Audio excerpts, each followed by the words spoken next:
WishKit's review of Runebound, the second edition board game. This is a board game by Fantasy Flight Games. Many of you who are into them probably know them as a publisher. They've made a lot of board games.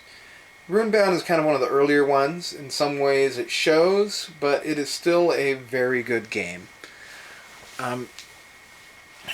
I'll show you the board here. You play on a map. It's a fantasy setting.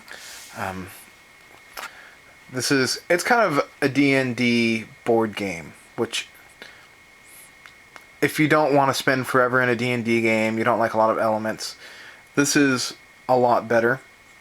So, one of the big pluses in this game is its quick setup. You take a character like this card, you give them 3 gold to start with. You place all these adventure counters on the appropriate colored one, so here's a yellow, you place it on the yellow and so on. And you are ready to play. You start going off adventuring. Your character will get hit upon an adventure counter, green being the easiest, and you flip over a card. And you do whatever it happens to say. This is an encounter with a monster, for instance, spirits of the wood. And you progress on up, from green to yellow to blue to red. And there are items. There are towns you can visit. When you visit a town, you flip over item card and add it. You would initially start with items in every town as well, one, and then adding one. In this case, it's an ally that you can hire. The game uses custom movement dice. You use the symbol, so you'd roll them, for instance, and here this half circle, half white, half dark, is an open plane, so I could use that to move through there. It also has 2 other symbols on it, hills and roads, so I could choose to use that for a road or a hill. But you do have to match them all up to try and get where you're going. This can make it impossible sometimes to get to where you want to go, so even though it's a small board, you can't just zip across all the time. You have to be careful. Overall, the game is rather fun. There is a PvP element, but unless you buy the expansions for it, it's not very well done, in my opinion. The game really shines as a small cooperative game, or a game where you race to see who can beat the big bad boss first. Like all Fantasy Flight games, pretty much, it has a good, large support and expansions. I should be careful of worse. Tongue is getting tied. Use of the word good, because unlike a lot of the other Fantasy Flight expansions, these are pretty hit or miss. I think Fantasy Flight probably learned a lot in developing this game. So when you buy expansions, be careful. Some of them aren't so great. Some of them will mess up your game. And a lot of them, surprisingly, just don't integrate very well. You can see, for instance, there's this dragon backing on the cards. Well, different expansions with a different story to them have a different back on the card. And what that means is you know beforehand what set that card is coming from, which I don't like. I prefer the way they did it on Arkham Horror, where there's a mark on the facing side once you flip it over that tells you what set that card belongs to. But when you have a card played face down like this, the idea is you're not supposed to know what's on the other side. So the story cards, here's one, Scepter of Kairos, which is a pretty good expansion.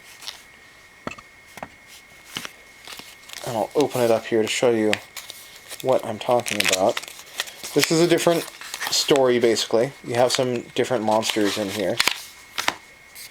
But look. Completely different symbols.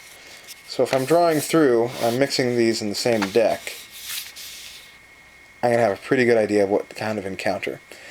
It destroys some of that surprise. That's something I don't like. Also, the big boxed expansions, they include other maps, new encounters, They also have an entirely different card type, so they don't integrate so well. And they just aren't designed to integrate with the base game. They're meant more to replace it, which is something they definitely could have done better. That said, some of them, like Scepter of Kairos, are good. If you get the base game and you're looking for expansions, I highly recommend some of the monster expansions.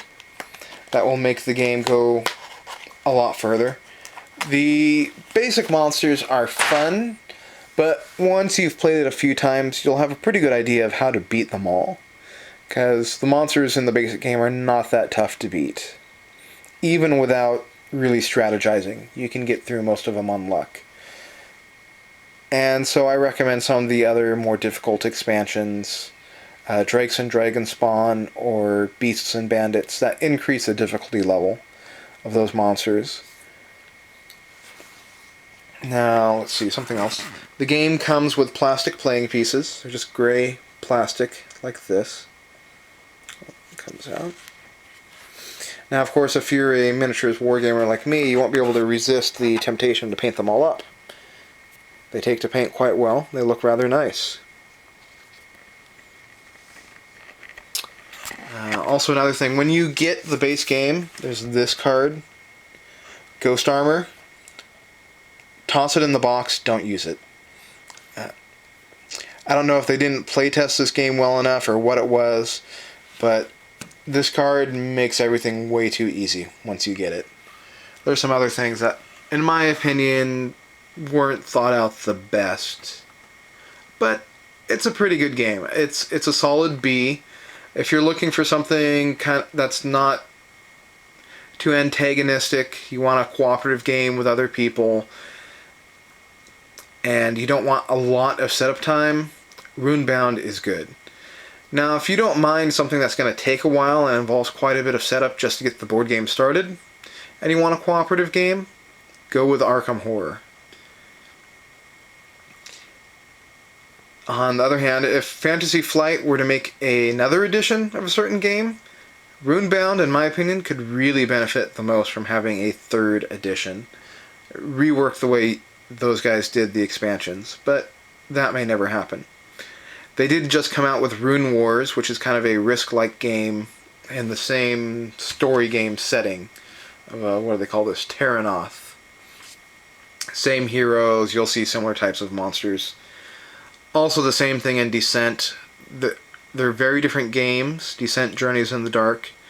They don't play at all alike. Descent is a dungeon delve rather than a strategic go questing around the map type game. But they all have the same setting. I don't know what that means to you, but there it is. And if you have any questions about it, please let me know. This has been my review of Runebound 2nd Edition.